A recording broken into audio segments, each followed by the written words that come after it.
Hello everyone, this is Renee, the Appalachian Stitcher, and I'm back for number 6. Been doing this for 6 weeks. If you were in school, it would be 6 weeks test time. If you were 6 weeks and not a 9 weeks kind of school. Wow, did y'all study? You all pass here. You're good, you're good.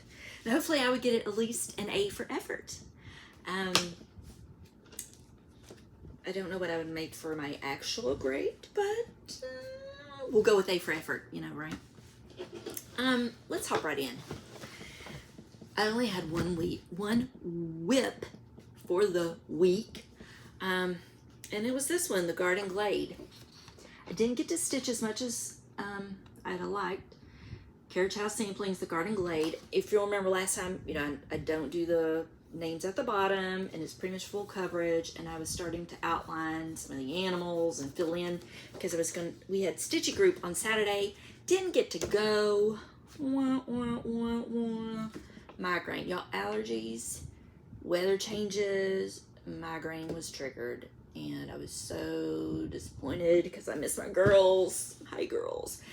But we're going to stay to the positive. I did get a little bit of stitching in, but not as much as I'd like. But here I am.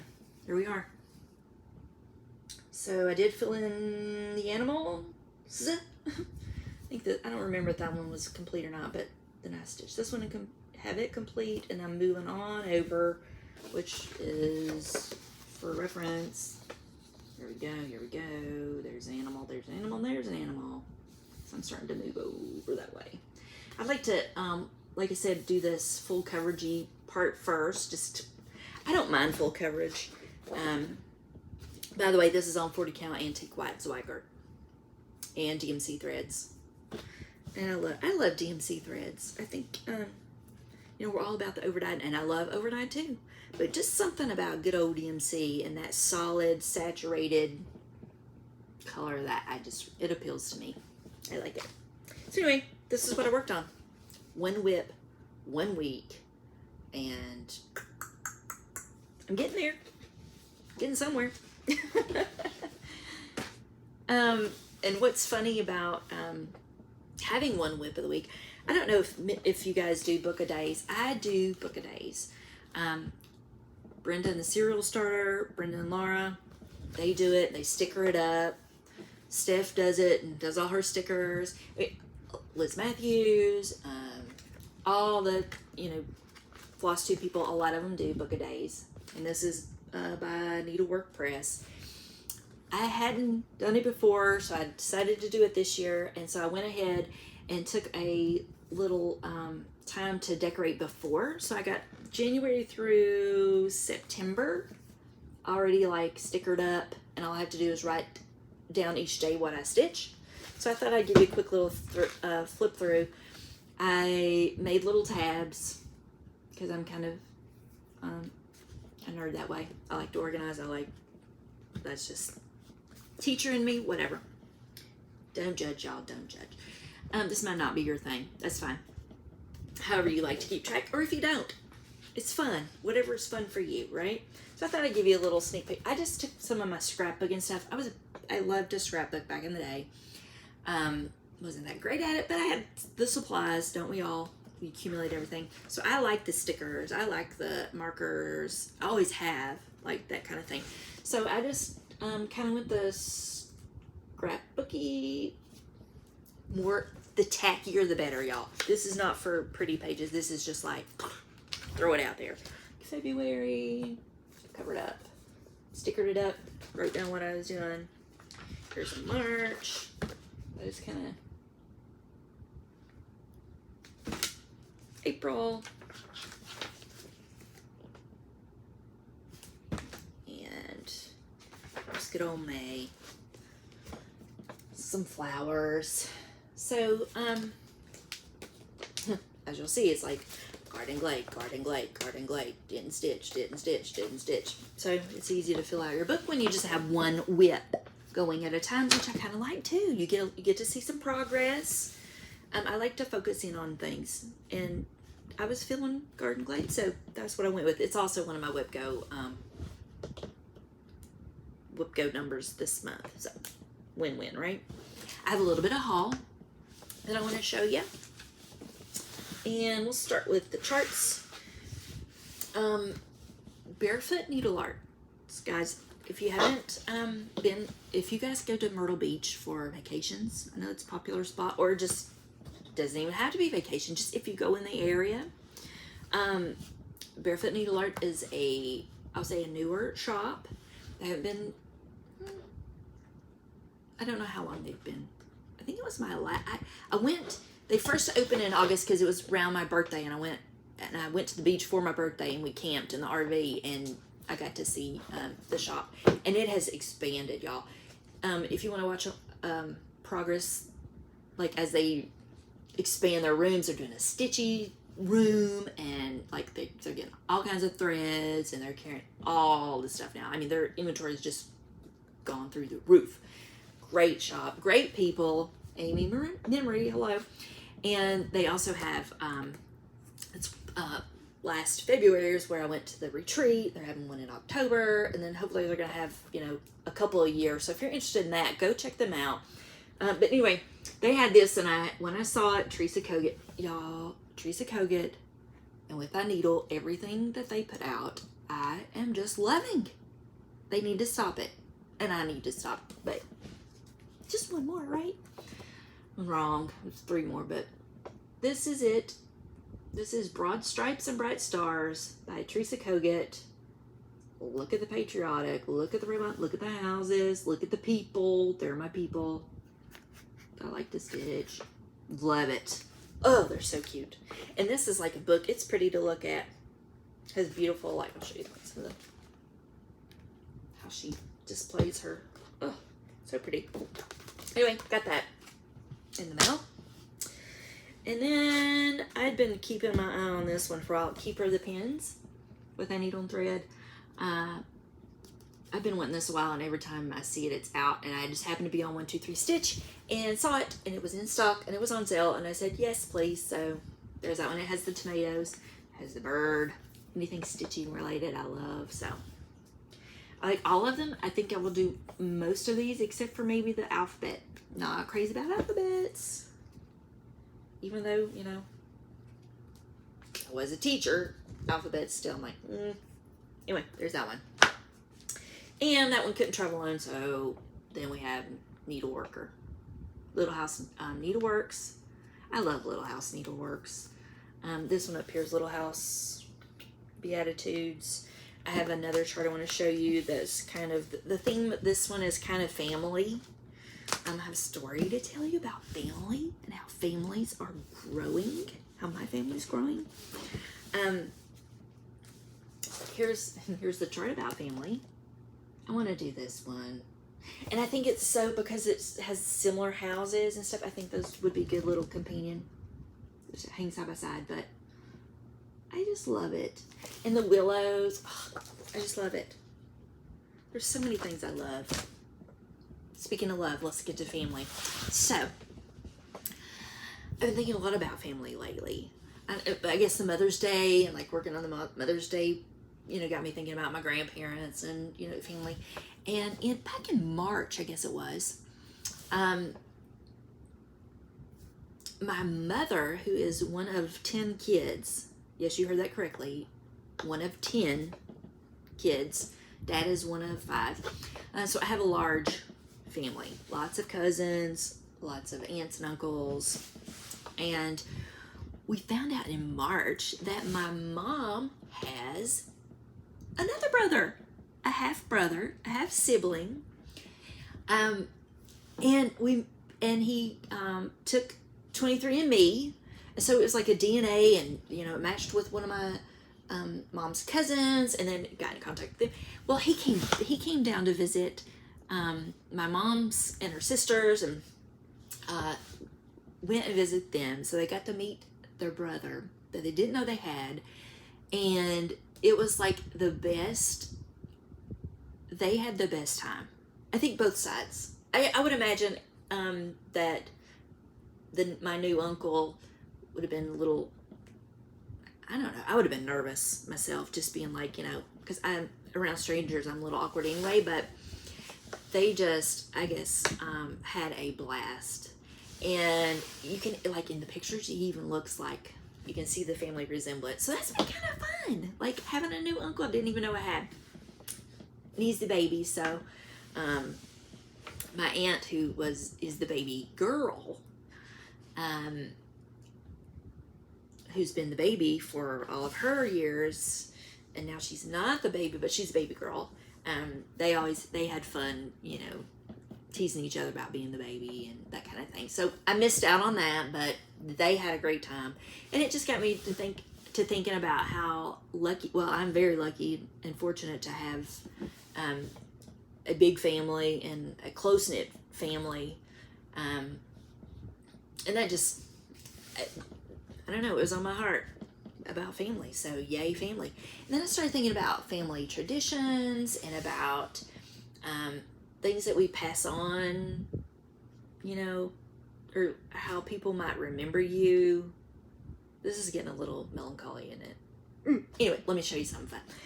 So I was thinking about family, and as you know, my oldest son moved back in for the summer, and we have a family tradition on my mom's side. And it started out kind of as a joke in the early 90s. 1999, late 90s. Anyway, it started out as a joke, and now it's like a thing. And it's a weird thing, and it's a quirky thing, and I love it. And maybe you have family traditions like this that are like not your normal traditions. But every year at Christmas time, we like to do stockings. Stockings are the big deal at our house. I say big deal, but we like to do stocking stuffers instead of big presents or anything. But so we always wrap them. We'll wrap up everything. I don't care if it's a piece of gum, you wrap it. Whatever it is, you wrap it. So you have lots of little things to unwrap. And there's always a penguin, the Christmas penguin. And my son, this gets back to my son, he got it this past Christmas because he had his own place. So when you get your own place, you get to get into the rotation. And what you have to do is you have to display this in your home for the year. And then you pass it on to another family member. And then we have like a little tag that has like all the family members, ran out of years. And it's fun because you can see the writing of like my niece when she first got it, and her letters are, you know, very, you can tell she was in kindergarten, you know, with the big letters. And then as time gone on, you know, you can see how the penmanship changed. It's fun. But so the penguin came back to live with me. So this is on display in my home. Thanks, y'all. Let's see who gave it to. Thanks, Dad, for the penguin. So this will proudly go. We'll sit him up there for now. Or she, whatever. So that's a fun tradition. My brother and Dad also have a fun tradition of one year, I think my brother was in college, and it was Father's Day, and my dad got a card from him, and it was literally a bigger than an index card, but basically an index card, and he wrote Happy Father's Day, love, brother, well, his name. And it was so cute, and it made my dad's day. Like, it just made him smile. You know, he thought of him to handwrite something, put it in the mail. And so that was in, you know, June. And then my brother's birthday's in January, so my dad flipped it over, the same card, and wrote on it, Happy Birthday.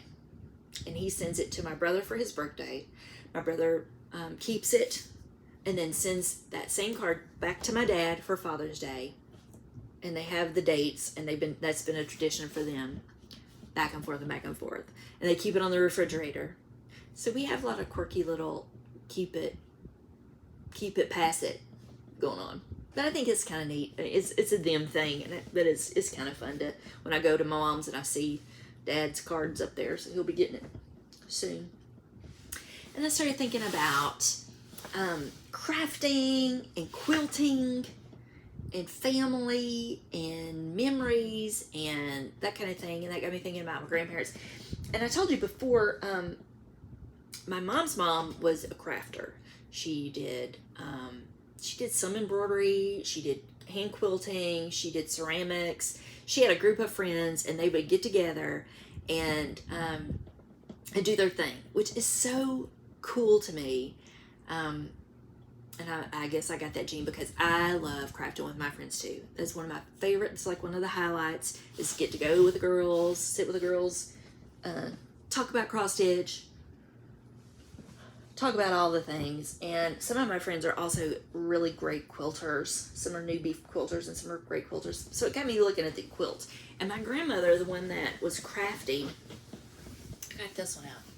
And this was made, see, my grandmother passed away in 86.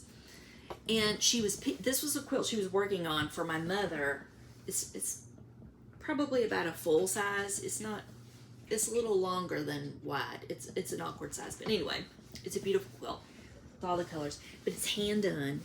And she was working on this when she passed, and her friends, her quilting friends, the top was finished, but it wasn't quilted, and my grandmother's quilty friends put this on and quilted and worked on it as their project, and then they gave it to my mom. My mom has passed it to me, and I just love it. And isn't that special? This one I don't use. This is more heirloom sentimental because it was, one of the last pieces. But I don't use it, but I do often take it out and look at it and have it out, to see. But there's that. So that's neat that's my grandmother's stitches in there. Stephen's mom, off camera, sorry. He has her first quilt that she did. This one was in 92. And she even embroidered her name down there. Isn't that cute? But she made her first quilt. And another thing about quilting, and oftentimes I know I'm the worst. We're our own worst critics about stuff. We're like, oh, this is terrible. This is awful. And I'm trying to get out of that. Like, it is what it is, right? And it's made with love. It's made with love, and they're beautiful, and they are so precious to us. And this one, my grandmother, my other grandmother made, and she didn't quilt. She did the little ties. I'm thinking, like, look at the fabric, y'all. But she did little hand-tied quilt. Yeah. I'm thinking, yeah.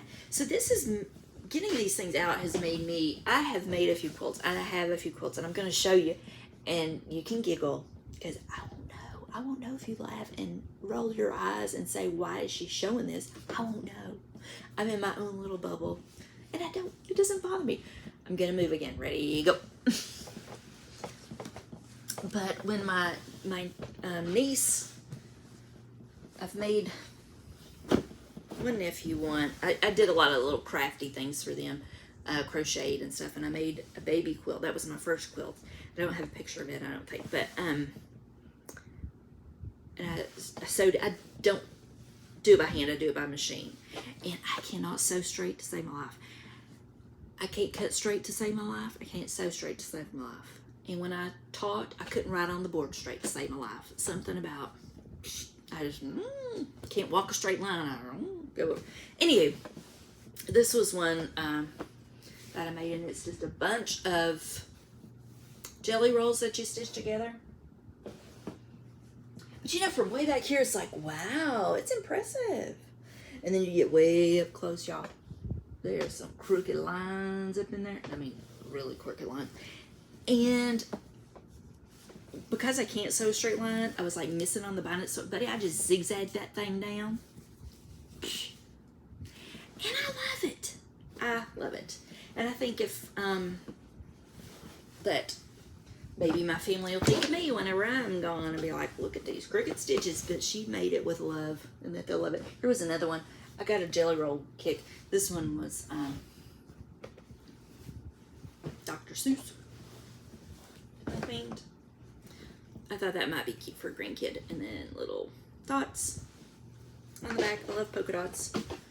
So there. That's a little bit of family traditions. A little bit of family heirlooms, if you will. Or just pieces that mean a lot to me. And I'm hoping my pieces will mean something to somebody somewhere. Maybe not. If not, that's fine too. Right? Oh, I'm so scatterbrained, y'all. I blame it on menopause. I blame everything on menopause. It's kind of my catch-all these days. But my brain just doesn't, I'm a little discombobulated anyway, but sometimes I just cannot think of words because words are hard.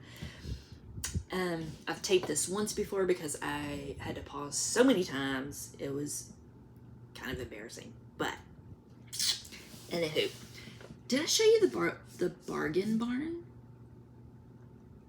I want to show it. Did I? Should I stop it and do? No, I'm just going to do it. I'm just going to do it. Went to the bargain barn, found some cute things. Look at this, y'all. It's got the little, oh, this reminds me so much of the library and the Dewey Decimal System. Y'all remember the Dewey Decimal System? We used to have to memorize that. Like, in all the cards. Find a card, pull a card, go to the ship. Remember all that? Wow. Technology's come a long way. Now you can just, you know,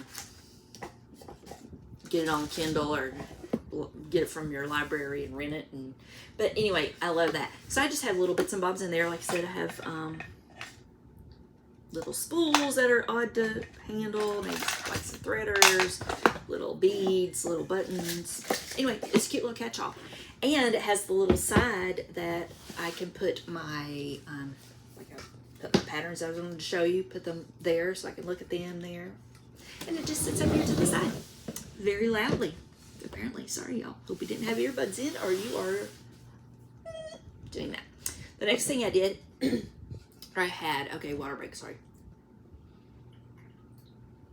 I don't apologize for being thirsty, but there I am saying I'm sorry. This, a paddle. This was like $2 or $3. And it has a magnet, and I thought that would be cute to put like a bow. You know how Priscilla and Chelsea, they do the switch out the bows with the season. If you wanted to frou it up a little bit, put it, or if not, I'll just slap it on here. But I thought that was cute. So I got that. And a wooden bowl. Just because baskets, bowls, wooden things seem to appeal to me when I go to thrifty / bargainy places. I love the wooden stuff. And that's what I go for. All right. Menopause. Okay. I am going to Weirville tomorrow. Whoop, whoop. Gonna go see Jeanette Douglas for her class, and she has a sampler that she's designed and that we get to do. So I will next week get to tell you about that. I'm excited. And that's all, y'all. Yeah. Menopause, y'all. Menopause. All right, Flosstube out. See you next time. Bye.